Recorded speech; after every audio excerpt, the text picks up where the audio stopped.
pengantar. Sumber pengetahuan, rasionalisme, empirisme, dan sintesis Kantian.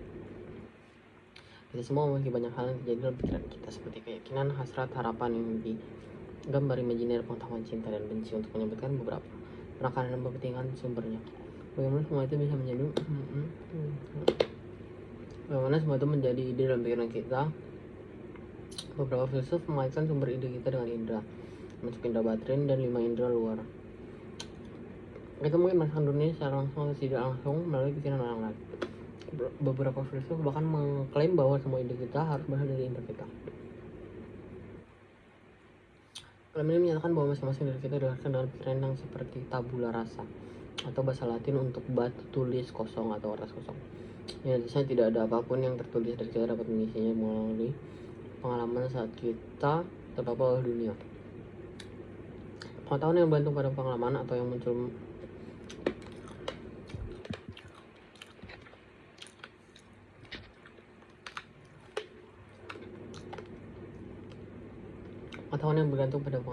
muncul setelah pengalaman disebut a posteriori. Bahasa Latin untuk dari yang terakhir, karena pengetahuan a posteriori bersifat empiris. Maka penekanan ini disebut empirisme. Berlawanan dengan empirisme adalah rasionalisme, pandangan bahwa akal ada sumber utama pengetahuan. Rasionalis merumuskan pengetahuan di matematis atau logis sebagai contoh paradigma. Pengetahuan seperti itu menurut mereka dapat ditangkap melalui akal semata tanpa melibatkan indera secara langsung. Mereka berpendapat bahwa pengetahuan yang diakses melalui penalaran bersifat abadi. Misalnya 2 tambah 3 tetap 5. Kamu rasionalitas rasakan dengan kepastian dan kejelasan pengetahuan yang diberikan oleh penalaran. Dan mereka berpendapat bahwa metode ini juga harus diterapkan untuk memperoleh pengetahuan tentang dunia. Bukti indera harus sesuai dengan kebenaran akal, tetapi bukti indera itu bukan bersyarat untuk memperoleh kebenaran.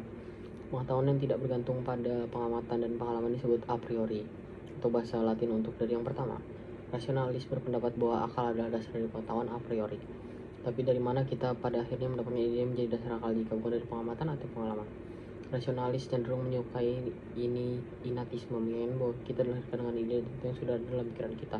Artinya ide itu merupakan bawaan dalam diri kita. Di antara contohnya adalah prinsip matematika atau logika, pemahaman moral, dan konsep Tuhan. Meskipun kamu inatis mengklaim bahwa ide-ide seperti itu ada dalam diri kita sejak lahir, ini tidak menjamin kesadaran langsung kita akan kehadirannya.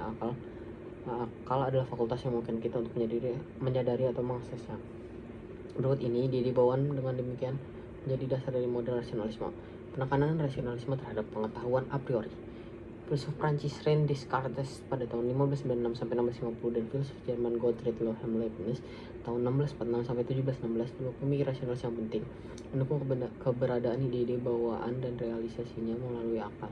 Mereka berpendapat bahwa kebenaran yang diungkapkan oleh ide-ide semacam itu bersifat abadi, niscaya, dan universal. Bagi Descartes, ada berbagai cara untuk melaluinya kita memperoleh pengetahuan. Beberapa ide bersifat bawaan, beberapa bersumber dari luar, dan beberapa yang lain dibuat oleh kita. Descartes memberikan contoh gagasan tentang Tuhan sebagai ide bawaan dalam diri kita, serta gagasan tentang keberadaan seseorang.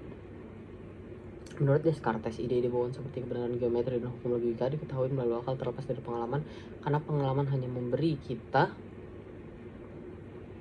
contoh-contoh tertentu yang darinya pikiran menemukan ide-ide universal yang terkandung di dalamnya. Oleh karenanya, ide-ide itu bersifat a priori. Ide-ide bawaan Descartes telah dibandingkan dengan informasi yang tersimpan dalam sebuah buku.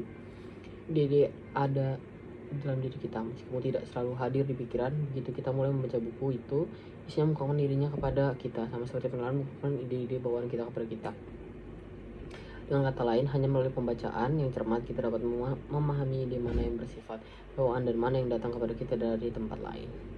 Leibniz menyebut ide bawaan sebagai prinsip, sebagaimana Descartes. Leibniz berpendapat bahwa prinsip-prinsip diakses oleh akal. Sifat universal dari kebenaran matematis, misalnya, tidak diungkapkan oleh indera. Adalah fakultas akal yang memperoleh kebenaran universal dari contoh-contoh individual. Leibniz berpendapat bahwa kumpulan contoh yang didasarkan pada indera tidak dapat membawa kita ke kebenaran yang niscaya.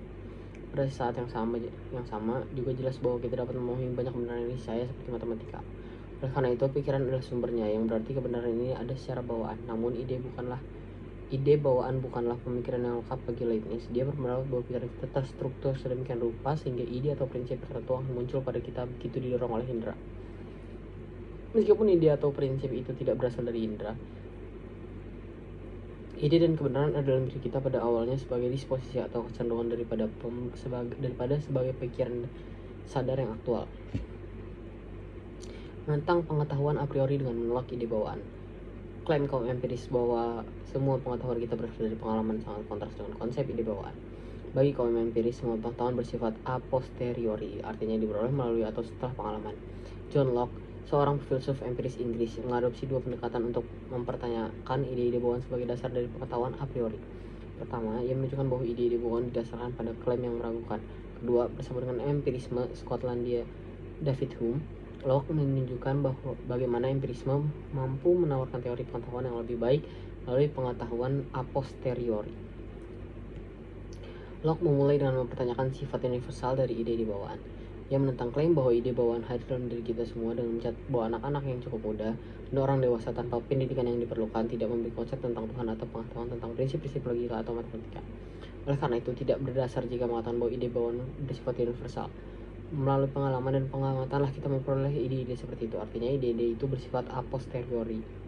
Di sini Leibniz membela pandangan inatis dari keberatan Locke dengan menunjukkan bagaimana anak dan orang yang tidak memiliki pendidikan yang diperlukan mampu menggunakan prinsip-prinsip logika dan matematika dalam kehidupan sehari-hari.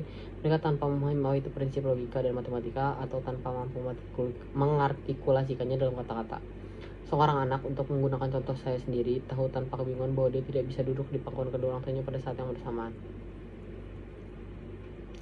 Demikian pula, mereka yang tidak belajar matematika secara formal masih dapat mengetahui bahwa dua ladang jagung berbentuk segitiga berkatan yang dipisahkan oleh pagar di sisi terpanjang dapat membuat satu ladang jagung persegi dengan menghapus pagar yang memisahkannya. Terbukti seperti yang dikatakan Leibniz, prinsip umum logika dan matematika adalah bawaan. Tapi ini tidak berarti bahwa semua ide bawaan diterima secara universal. Ada kemungkinan bahwa kita semua memiliki ide bawaan, namun beberapa dari kita tidak menyadarinya. Locke lebih lanjut berpendapat bagaimana tidak ada apapun dalam pikiran yang tidak disadari. Memiliki ide bawaan tanpa menyadari bukanlah posisi yang layak bagi Locke. Sebuah ide harus dialami atau dipikirkan terlebih dahulu. Bagaimana lagi ia bisa ada di dalam pikiran? Pada titik ini, Leibniz tidak setuju dengan Locke adalah mungkin untuk memiliki banyak ide dalam pikiran tanpa kita menyadarinya. Misalnya ada menyerap lagu yang diputar di pasar tanpa menyadari secara sadar. Lagu itu tidak mudah diakses atau transparan dalam pikiran Anda karena Anda tidak dapat mengingatnya. Namun ia mungkin dapat dikenali setelah mendengar lagi. Jadi ia pasti sudah ada di dalam Anda di suatu tempat dalam arti tertentu. Demikian pula ide bawaan bisa ada di pikiran Anda. Tanpa Anda sadari, kita dilahirkan dengan fasilitas untuk mewujudkan ide bawaan ketika kondisi menguntungkan diperoleh di kemudian hari, seperti ide keindahan, keadilan, dan kebenaran matematis. Jawaban Locke adalah bahwa relasi ide atau kapasitas dalam situasi yang tepat berlaku untuk semua ide, bukan hanya ide yang konon bawaan. Dia menantang inatis untuk menghasilkan kriteria untuk membedakan ide bawaan dari yang bukan bawaan. Leibniz menanggapi dengan kriteria seperti berikut. Ide bawaan itu bersifat niscaya, sedangkan ide-ide non bawaannya hanya bersifat kontingen. Kita dapat membedakan kebenaran niscaya dari kebenaran yang bergantung pada berbagai fakta. Penekanan empirisme terhadap pengetahuan a posteriori. Locke mengklaim untuk menunjukkan bagaimana pikiran yang seperti tabula rasa saat lahir memperoleh pengetahuan. Bagi para empiris, pengalaman semata melengkapi pikiran kita dengan ide-ide sederhana yang merupakan elemen dasar pengetahuan. Setelah ditunjukkan bahwa semua ide dapat berasal dari pengalaman, akan berlebih untuk menambahkan ide bawaan. Jadi, apakah pengetahuan a posteriori membuat kita menolak pengetahuan a priori? Mari kita cari tahu. Bagi Locke, pengetahuan berdasarkan pengalaman itu mudah dipahami. Dia meminta kita untuk menganggap bahwa kita memiliki ide bawaan tentang warna dan bahwa kita juga dapat melihat warna dengan mata kita. Dalam hal ini kita tidak perlu bergantung pada keduanya, maka kita cukup mengandalkan indera kita. Karena lebih mudah dan sederhana untuk memahami pengetahuan yang diperoleh dari pengalaman indera daripada pengetahuan yang berasal dari beberapa sumber yang tidak kita sadari. Di sini, Locke menerapkan prinsip pisau cukur Ockham yang menunjukkan bahwa sebisa mungkin kita harus mengadopsi penjelasan yang sederhana daripada yang rumit-rumit. Penjelasan sederhana memiliki kelebihan berupa kurang rentan terhadap kesalahan dan lebih ramah terhadap pengujian daripada penjelasan yang rumit yang tidak menambah nilai penjelasan. Pertanyaan berikutnya adalah apakah pengetahuan a posteriori saja memberi kita pengetahuan yang memadai tentang dunia? Mari kita ambil contoh mengalami dan dengan demikian mengetahui bunga seperti mawar. Saat kita mengalami mawar, warna, tekstur, dan aroma yang khas adalah ide yang melaluinya kita menjadi sadar akan optiknya. Tapi kita tidak mengalaminya atau merasakan bunga mawar, maka kita masih bisa memikirkannya. Kita juga dapat mengenalinya saat berikutnya kita melihat bunga tersebut dan mempertahankan bahwa bunga itu berbau manis, indah untuk dilihat dan lembut untuk disentuh. Itu menunjukkan bahwa selain penginderaan, kemampuan untuk membentuk konsep tentang objek yang kita temui sangat penting untuk mengetahui dunia. Pengalaman juga mungkin kita membayangkan apa yang tidak kita alami secara langsung, seperti Putri Duyung.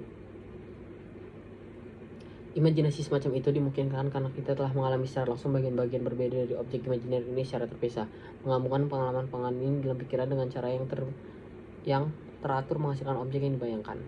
Seandainya kita belum pernah mengalami dan dengan demikian belum pernah membentuk konsep ikan dan wanita secara terpisah sebelumnya, kita tidak dapat membayangkan putri duyung saat ini.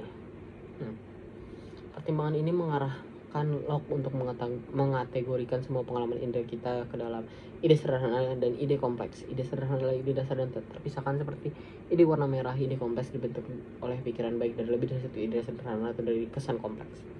Ide-ide kompleks dapat dibagi karena mereka memiliki bagian-bagian, contohnya termasuk jalan emas, tentara, dan alam semesta. Ide atau konsep saya tentang suatu objek, entah sederhana atau kompleks, pada akhirnya dapat ditelusuri kembali ke kesan indera yang terkait.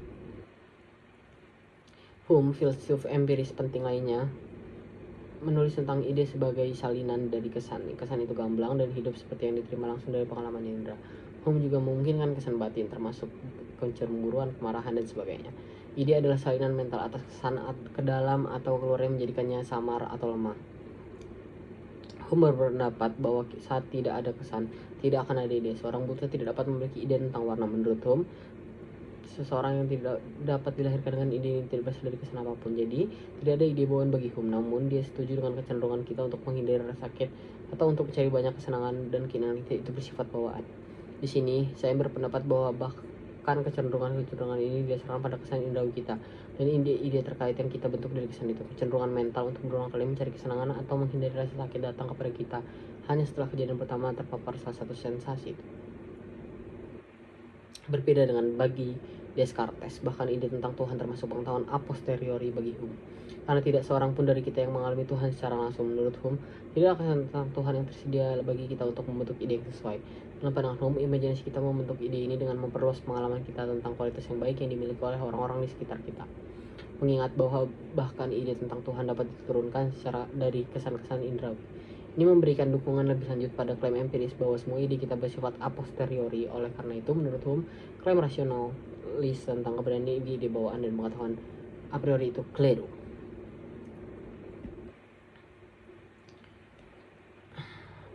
Kekurangan teori tabula rasa. Kelemahan teori tabula rasa kaum empiris dapat terungkap jika kita dapat menunjukkan bahwa tidak semua ide kita berasal dari kesan yang terkait.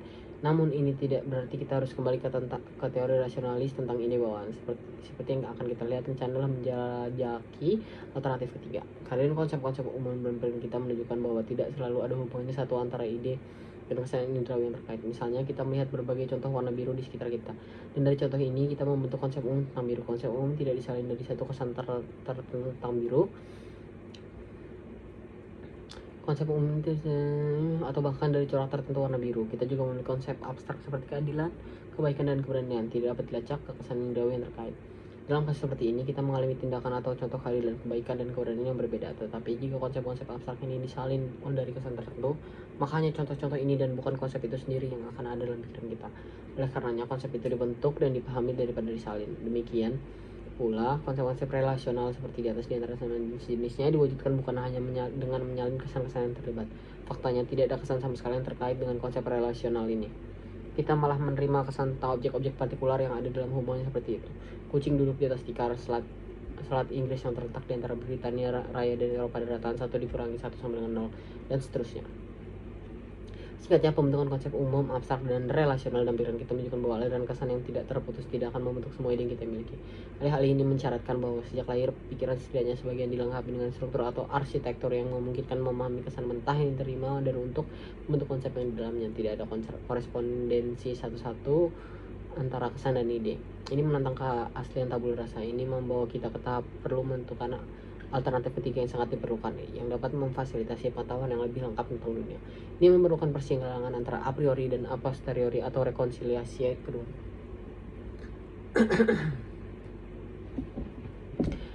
Kesegeraan dan sifat langsung sensasi, kesan dan persepsi membuatnya pasti. Mari kita secara singkat membongkar ide ini. Pertimbangan apakah kita bisa salah tentang sensasi kita. Secara umum dianggap bahwa sementara kita bisa salah tentang fakta bahwa kita memiliki sensasi tertentu. Bahkan jika Anda sedang bermimpi detik ini dan tidak ada buku nyata di depan mata Anda tidak dapat menyangkal bahwa Anda mengalami sensasi tertentu yang menyerupai halaman putih dan font hitam dalam bentuk kata-kata. Oleh karenanya, sensasi kita itu pasti dan kita tidak dapat meragukan bahwa ia ada. Namun kemungkinan bahwa terkadang kita tidak yakin bagaimana mengkarakterisasi sensasi tertentu. Misalnya, Anda mungkin melihat mobil yang mencolok dan tidak yakin apakah warnanya hijau, metalik, atau abu-abu. Jadi Anda mungkin mengalami kebingungan dalam menggambarkan sensasi Anda. Tetapi itu tidak mempengaruhi kepastian dan keraguan sensasi itu sendiri tentang apa yang ada di sini dan saat ini untuk Anda. Filsuf Jerman Immanuel Kant berpendapat bahwa agar persepsi kita masuk akal bagi kita, persepsi kita itu harus diterima di dalam konsep yang ada dalam pikiran kita. Struktur pemahaman ini memungkinkan pikiran kita memproses kesan yang kita alami, kecuali berbagai sensasi mentah yang kita terima dari pengalaman diklasifikasikan ke dalam kategori pemahaman yang berbeda. Kita tidak dapat memahami. Misalnya, pikiran harus memiliki kemampuan untuk setidaknya mengenali apakah dua sensasi itu serupa atau berbeda.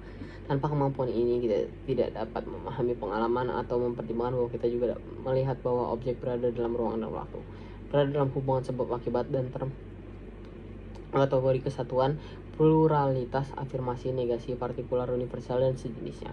Di sini sekali lagi kita tidak mampu memahami pengalaman apapun yang tidak diproses melalui kategori ini. Kan berpendapat oleh karena itu ruang, waktu, sebab, akibat, kuantitas, kualitas, dan sejenisnya dipresentasikan kepada kita dalam struktur atau konsep bawaan yang sesuai dengan pikiran kita sebelum pengalaman.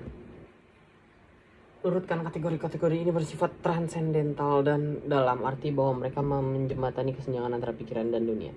Mereka adalah struktur, jembatan, atau konsep tersembunyi dan menempati papan tulis kosong dan membentuk cara kita memikirkan dan mengalami dunia. Tentu saja konsep-konsep ini juga membutuhkan masukan atau input atau objek persepsi seperti pandangan. Kant yang terkenal diungkapkan, objek persepsi tanpa konsep itu buta dan konsep tanpa objek persepsi itu kosong. Sejauh ini kita telah melihat melalui berbagai tahapan bahwa rasionalisme dan empirisme tidak lengkap. Idealisme transendental Kant mencapai keseimbangan kedamaian kedua dan tersebut. Dia menggabungkan masukan sensorik dan konsep bawaan menjadi satu kesatuan tentang bagaimana kita memahami dunia. Sebelum kita mengakhiri bab dengan langkah terakhir dalam pendekatan Kant, mari kita kembali ke Descartes dan Hume sekali lagi, dua filsuf yang paling memengaruhi Kant. Pengetahuan sintetik a priori. Descartes berpikir bahwa akal saja dapat memberikan kepastian bagi semua pengetahuan manusia. Intuisi dan deduksi adalah alat yang melaluinya fakultas asal beroperasi. Intuisi adalah kapasitas untuk melihat ke dalam dan memahami objek intelektual dan kebenaran dasar. Sebagai seorang ahli geometri, Descartes berpikir bahwa deduksi harus digunakan untuk memperoleh pengetahuan tentang dunia, dimulai dengan masukan ide-ide yang jelas dan terpilah.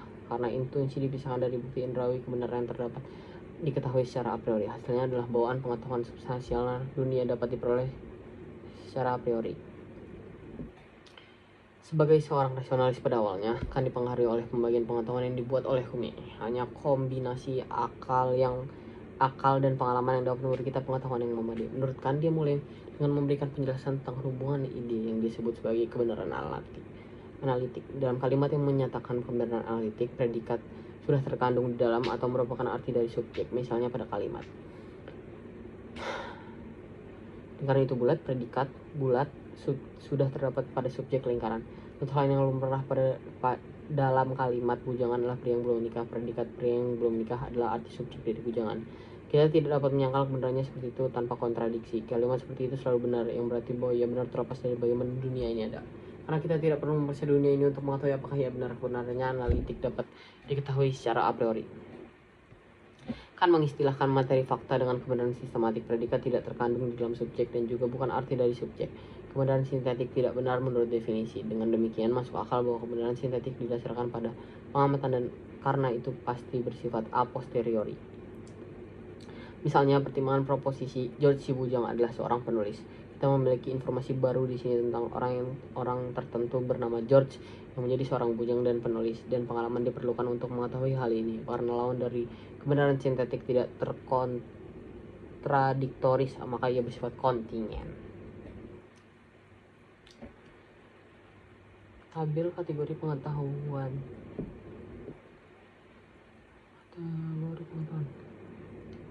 akan menjelaskan 3 jenis sintesis. Proses dimulai dengan sintesis pemahaman dan persepsi dalam persepsi, melewati sintesis reproduksi dalam imajinasi, dan berakhir dengan sintesis pengenalan dalam sebuah konsep. Bagikan pemahaman dalam persepsi melibatkan penempatan objek dalam ruang dan waktu.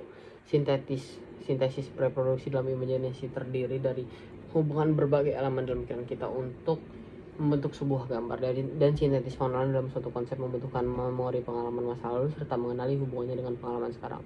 Dengan mengakui bahwa pengalaman masa lalu dan masa kini mengacu pada objek yang sama, kita membentuk konsep tentangnya. Mengenali sesuatu sebagai suatu kesatuan objek di bawah suatu konsep berarti melekatkan makna pada persepsi. Keterikatan inilah yang disebutkan sebagai aparsepsi. Persepsi adalah titik persatuan diri dan dunia. Bagikan kemungkinan persepsi membutuhkan 2 jenis kesatuan. Pertama, berbagai data yang diterima oleh dalam pengalaman itu sendiri harus mempresentasikan subjek yang sama, yang memungkinkan data untuk digabungkan dan disatukan. Kedua data harus digabungkan dan disatukan oleh diri yang bersatu atau yang disebutkan sebagai kesatuan kesadaran atau kesatuan persepsi. Karena menyimpulkan bahwa karena kesatuan seperti itu, kita semua sama-sama mampu memahami objek publik yang sama dengan cara yang seragam berdasarkan pengalaman pribadi kita masing-masing. Artinya kita berada dalam kesempatan tak terucapkan mengenai dunia yang mandiri dari pikiran, tempat kita hidup yang difasilitasi oleh pengalaman subjektif kita, tetapi diatur oleh struktur mental bawaan yang diberikan kepada kita oleh dunia. Singkatnya, teori kan memungkinkan berbagi pengetahuan sintetik tentang realitas objektif. Sebagai kesimpulan, dengan mempertimbangkan perdebatan antara rasionalis dan empiris yang berpusat pada sintetiskan, bab ini telah menjelaskan masalah bagaimana kita mencapai pengetahuan substantif. Pertanyaan-pertanyaan untuk direkamkan. Sebuah proses sendiri. Kelar.